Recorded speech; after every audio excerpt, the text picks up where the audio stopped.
আমি আপনার দুটো এক্সাম্পল, আপনি আশ্চর্য।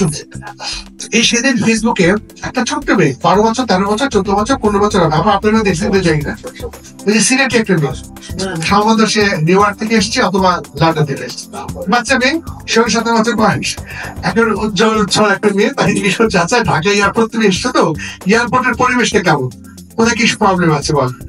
সে মেয়েটা কি বলে জানেন, আমি তো বাংলা কথা বলতে পারি না, আমি তো সিলেটি। আচ্ছা সে কি বলতেছে, আমি তো বাংলা বলতে পারি না, আমি সিলেটি। মানে এত সহজ সরল বলতেছে, এত ভালো লাগলো বাচ্চাদের কথা শুনে, আমি বাংলা বলতে পারি না, আমি সিলেটি। তখন সাংবাদিক বলে, ঠিক আছে তুমি সিলেটি ভাষাই বলো।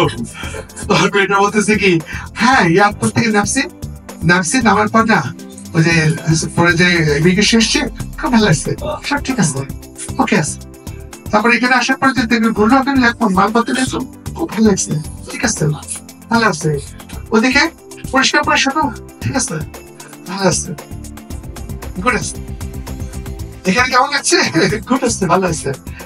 আপনি কি ভেবেছেন থার্ড ফ্যাক্টর সব পজিটিভ? কত সমস্যা আছে, কিন্তু তার কাছে সবকিছু ভালো লাগছে, কারণ তার সে হচ্ছে পজিটিভ থিঙ্কিং এর একটা মানুষ। ওখানে লাইনে দাঁড়িয়েছি, ভালো আছে, ঠিক আছে, আচ্ছা সেটা দেখছেন, মানে তো কোন পার্টির মানুষ সব তার ভালো লাগছে, কোনো কিছু খারাপ লাগছে। সেকেন্ড এক্সাম্পল, আমি যে আমেরিকা যে বাসা থাকি, সেখানে আমরা এক পরিচিত বললো, খুব নাম করা বলতাম, আপনি পরে নাম চিনবেন কিন্তু নামটা বলতো না। সে আমেরিকা গেছে, এখন আমি যে বাসা থেকে বেশ বাসাটা বড়, একটা রূপ হালকা আছে, সেহেতু আমি এখানে থাকি। তো মানে একটু বলা হলো যে থাকবো। তো আমেরিকাতে সব রান্নাঘরে সবকিছু গোছাচ্ছে, টিভি, ফ্রিজ, সবকিছু, চুলা টুলা, ফ্রিজ সব সেট করা থাকে। তো উনি খুব বিখ্যাত মানুষ, সুপরিচিত, ঢুকেই সে ফ্রিজটা অনেক সুন্দর। সে কি বলছে, ফ্রিজটা দেখে বলছে কি, এটা না খুব একটা দামি ফ্রিজ না। আমি অবাক হলাম, চুলা থেকে মানে কেটে চুলা হইল, এটা ঠিক হয়নি। আমি আশ্চর্য হয়ে গেলাম, এরকম একটা বিখ্যাত লোক, তার কাছে কোনোটাই ভালো লাগছে না, অত সবগুলো অত সুন্দর জিনিস। কি অ্যাটিটিউডের মানুষ, কি ডেঞ্জারাস নেগেটিভ অ্যাটিটিউডের মানুষ। বউ যতই ভালো হোক, যতই সুন্দর হোক, যতই ভালো রান্না করবে, তারপরে মনে ভালো হয়নি, একদম সর্বনাশ হয়ে যাবে।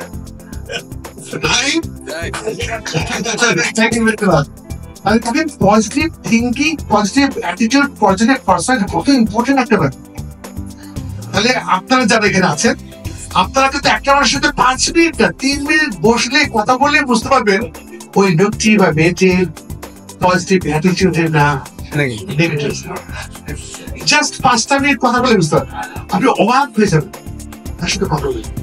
আমি এটা আরেকটা এক্সাম্পল, ধরেন একটা বিয়ে বাড়িতে আপনি গেছেন, মেয়ের বাবা এত পরিশ্রম করে, এত টাকা খরচ করে 4 রকম মাংস, মানে সে চিকেন ফ্রাই, রোজালা, কত কিছু করেছে, বিরিয়ানি করেছে, পোড়ানি করেছে, তারপরে দই দিয়েছে, এত কষ্ট করে এত রান্না বান্না করেছে।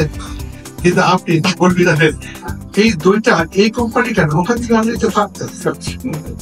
আর যা হচ্ছে আপনার মাংস বুঝছেন, একটা মাংসের কথা ছিল, তার কাছে স্যাটিসফ্যাকশন কিছুই পাবে না। আর পজিটিভ অসাধারণ, বেচারা এত রান্না করেছে, কি তার কাছে অসাধারণ ভালো দেখছেন। এমনকি 2 রকম মাংস তৈরি করে, যদি রেজাল্ট আপনারও দেয়, অসাধারণ করেছে, বিউটিফুল। অনেক দল সে সবকিছুকে ভালোই শিখবে। একটা খারাপ মানুষকে তার ভালো লাগে, কারণ সে তো খারাপ যাবে না। আর যে ডেঙ্গুর কারণে একটা ভালো মানুষকে ভালো মনে করবেই না, আর খারাপ মানুষকে খারাপ মনে করবে। এবং ভালো মতো কথা বলে বলবে, ভালো মতো কথা বলছে, কারণ নিশ্চয়ই কোনো উদ্দেশ্য আছে। কি সর্বনাশের কথা, হ্যাঁ মানে নেগেটিভ আপনি সুন্দর করে কথা বলেন, দারুণ সুন্দর করবে কি, এত সুন্দর করে কথা বলছি রাইট। এখন প্রশ্ন যেটা হচ্ছে যে পজিটিভ অ্যাটিটিউড কি করে তৈরি হয়। আমি আমার ছাত্রদেরকে শিখাই ভাবে যে পজিটিভ অ্যাটিটিউড বা পজিটিভ থিঙ্কিং কাজ, যে চিন্তা করলে আমাদের ভালো লাগে, মানে পজিটিভ থিঙ্কিং কাকে বলে আমি সেটা বলছি সঙ্গে একদম শুরুতেই এবিসি। পজিটিভ থিঙ্কিং মানে হচ্ছে যে চিন্তা করলে আমার ভালো লাগে, শান্তি লাগে, খুশি লাগে, আনন্দ লাগে, মানুষের কল্যাণ করতে ইচ্ছা লাগে, মানুষের উপকার করতে ইচ্ছা লাগে, সেই সকল চিন্তাকে বলে পজিটিভ থিঙ্কিং। আবার হচ্ছে পজিটিভ থিঙ্কিং মানে হচ্ছে ওই সকল চিন্তা, যেই সকল চিন্তা আমার ভিতরে শান্তি তৈরি করে, খুশি তৈরি করে, আনন্দ তৈরি করে, যে চিন্তা আমার মানুষের কল্যাণ করতে ইচ্ছা লাগে, মানুষের উপকার করতে ইচ্ছা লাগে, ওই চিন্তাগুলোকে বলে পজিটিভ থিঙ্কিং। আচ্ছা আপনি আমাকে বলেন নেগেটিভ থিঙ্কিং কেন? ওটা দেবো আমি আবার বলছি, আমি 3 বার বলি। রসুল সাহেব জরুরি কথা 3 বার বলতেন কেন? কারণ মানুষ 1 বার বা 2 বারে পুরোটা বুঝতে পারে না, চিন্তা করতে হয় তো, বলাটা নিয়ে ভাবতে হয় কি বললে। আমি আবার বলছি পজিটিভ থিঙ্কিং মানে ওই সকল চিন্তা, যে চিন্তা করলে আমার শান্তি লাগে, খুশি লাগে, আনন্দ লাগে, ভালো লাগে, যে চিন্তা মানুষের কল্যাণ করতে ইচ্ছা লাগে, উপকার করতে ইচ্ছা লাগে, মানুষের জন্য কিছু করতে ইচ্ছা লাগে, ওই সকল চিন্তা হচ্ছে পজিটিভ থিঙ্কিং। নেগেটিভ থিঙ্কিং কেন আপনি বলুন? যখন কোন কাজ আমি ভালো করে তাকে করে দিই, কেন ভালো করছে এটা আমি প্রথম নেগেটিভ থিঙ্কিং পজিটিভ থিঙ্কিং আমি বলেছি ঠিক উল্টা বল। যে ভালো কাজ করলে মনে শান্তি লাগে, ভালো কাজ করতে পারলে মনে শান্তি, এটা তো পজিটিভ থিঙ্কিং। নেগেটিভ থিঙ্কিং কেন বলবো? মানে শান্তি লাগে একজন ভালো ভালো লাগে। আচ্ছা হয়েছে নেগেটিভ থিঙ্কিং মানে হচ্ছে ওই থিঙ্কিং যে চিন্তাগুলো আমার রাগ লাগে, মেজাজ ধরো ভাই, হিংসা লাগে, অহংকার লাগে, মানুষকে ঠকাতে ইচ্ছা করে, মানুষের ক্ষতি করতে ইচ্ছা লাগে, ওই চিন্তা হচ্ছে নেগেটিভ। তার ওদিকে তালি দেন। তাহলে পজিটিভ থিঙ্কিং করে থিঙ্কিং যে চিন্তাগুলো আমার শান্তি লাগে, খুশি লাগে, ভালো লাগে, আনন্দ লাগে, যে চিন্তা মানে মানুষের কল্যাণ করার চিন্তা, মানুষের ভালো করার চিন্তা, মানুষের উপকার করার চিন্তা, ওইগুলিকে বলে পজিটিভ থিঙ্কিং। আর নেগেটিভ থিঙ্কিং কোনগুলো? উল্টানো। যে চিন্তাগুলো আমার রাগ লাগে, মেজাজ খারাপ হয়, অহংকার হয়, হিংসা হয়, যে চিন্তাগুলো আমার মানুষের মারতে ইচ্ছে করে, ক্ষতি করতে ইচ্ছে, ঘুষে মারতে ইচ্ছে করে, ওইসব চিন্তা নেগেটিভ চিন্তা, রাইট? Thank you. এখন একটা হাদিস বলি, বুঝলেন? আপনার ভালো লাগবে। বলেছিলেন কত বড় আলিমের সন্তান, উনি নিচে একটা আলম। থ্যাংক ইউ, আপনার উপস্থিতি আমাকে অনেক সত্যি।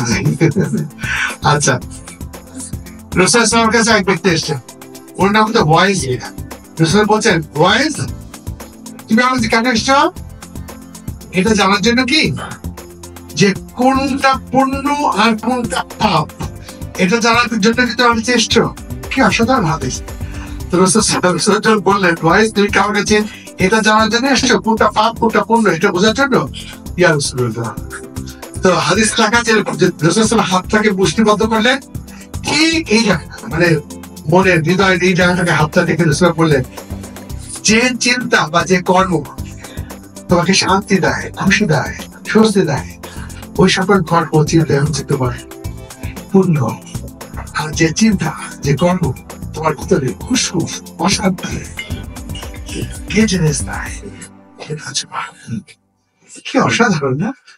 রসুল সাহেব শেষ যে কথা 14 বছর আগে বলে গেছেন, বিজ্ঞানীরা ওটাই বলছে, ঠিক রাইট? তারা একটু দাঁড়িয়ে আছে।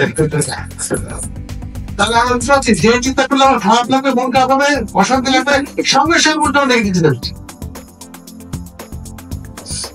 সঙ্গে সঙ্গে উল্টো নেগেটিভ করে হচ্ছে। বিজ্ঞানীরা অবশ্য বলে সেই সময় কি করতে হবে, আমি লাইনে গেলাম না। তাহলে আমরা পজিটিভ থেকে বুঝলাম।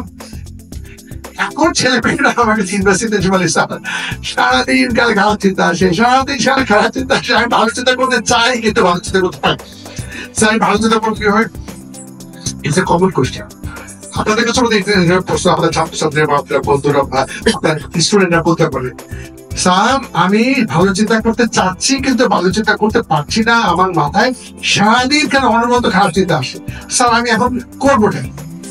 ইটস এ কমন কোয়েশ্চেন, যেটা ছাত্রছাত্রী অনেক বলবে।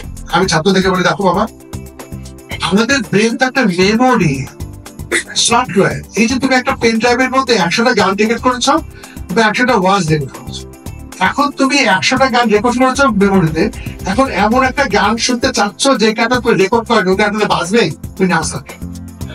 তো আমাদের ব্রেনটা তো একটা মেমোরি। এই শিশুবেলা থেকে মনে রাখবেন, একদম ছোট্টবেলা থেকে ক্লাস 1, 2 না, যখন বাচ্চারা ক্লাস 7-8 মাস, 1 বছর 1.5 বছর হতে শুরু করে, বুঝার বয়স, ওই বয়স থেকে বাচ্চারা যা কিছু শুনবে, যা কিছু দেখবে, যা কিছু বুঝবে, সব ব্রেনে রেকর্ড হবে। আমাদের পেন ড্রাইভে তো আমরা একদিকে রেকর্ড হবে, কিন্তু ব্রেনের রেকর্ড হয় চোখ দিয়ে, কান দিয়ে, পড়া থেকে, অনুভব থেকে। তাহলে এই একটা শিশু ক্লাস 1-2 থেকে গালিগালাজ হচ্ছে, বকাবকি হচ্ছে, মারধর দেখছে, অশালীনতা দেখছে, চেঁচামেচি দেখছে, দুর্নীতি দেখছে, হিংসামি দেখছে, তো ও সারাদিন 90% যখন ইনফরমেশন ব্রেনে নিচ্ছে, দেখার মাধ্যমে, শোনার মাধ্যমে, পড়ার মাধ্যমে, 90% ইনফরমেশন যদি নেগেটিভ হয়, তাহলে ইনফরমেশন নেগেটিভ, 90% ইনপুট হয়েছে নেগেটিভ, তাহলে আউটপুট কি পজিটিভ হবে? ইনপুট যা কুত্তার বাচ্চা। আচ্ছা, এই কুত্তার বাচ্চাটা বললাম কোথেকে? আমি মেমোরি থেকে, চাইনিজ ল্যাঙ্গুয়েজ দিয়ে বললাম, এখানে চাইনিজ ল্যাঙ্গুয়েজ মেমোরিতে আছে। আমি যা কিছু অশ্লীল বলছি সব কিছু ফ্রেন্ড থেকে